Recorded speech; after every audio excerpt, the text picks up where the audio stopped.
Las jornadas fueron clausuradas con un acto homenaje al emprendedor ourensano José Luis Outeiriño Rodríguez, editor de La Región. En el acto estuvo acompañado por familiares, amigos y empleados. También estuvo presente el presidente de la Diputación, José Luis Baltar, y el secretario xeral de los socialistas gallegos, Manuel Vázquez.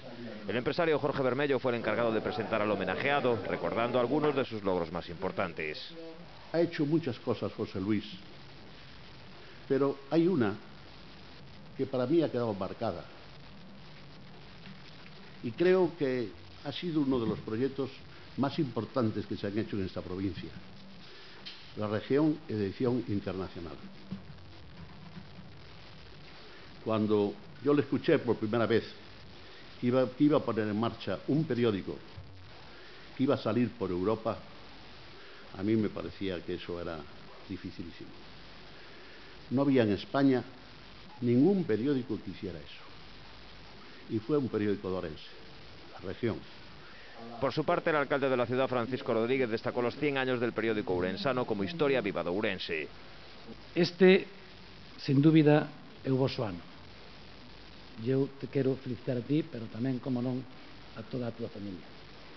A toda a tua familia de sangre, como non, os emparentados, pero, por suposto, a todos que formades esa gran familia de homes e mulleres que levan traballando, o que levades traballando conxuntamente durante tantos anos. 2010, efectivamente, foi o ano do Outeiriño e da Rexión. E a máis o digo, intencionadamente, por este orden, tendo en conta que, aínda que as obras sempre trascenden a dos seus autores, aqueles non serían nada sin estas.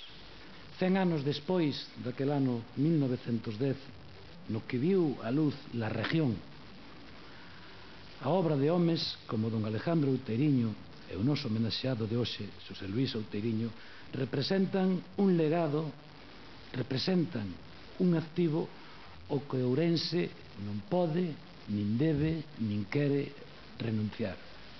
El homenajeado defendió durante su discurso el papel de los empresarios a la hora de crear riqueza y empleo y definió el código ético que les lleva a emprender.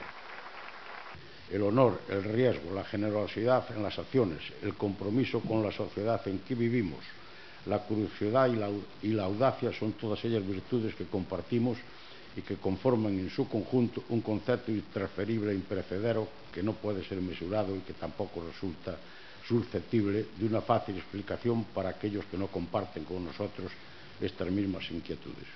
Pero es también un concepto que forma parte de nuestro patrimonio ético y vital, de nuestra forma de afrontar el presente y el futuro. Es el hecho que nosotros, los que estamos aquí y los que hemos servido y seguimos sirviendo a la causa empresarial sin desmayo, sean cuales sean las circunstancias, consideramos principio y causa de nuestra condición. Se trata simplemente de la raza. Somos gente de raza, incansables, valerosos e imposibles de doblegar por muy malas que vengan dadas.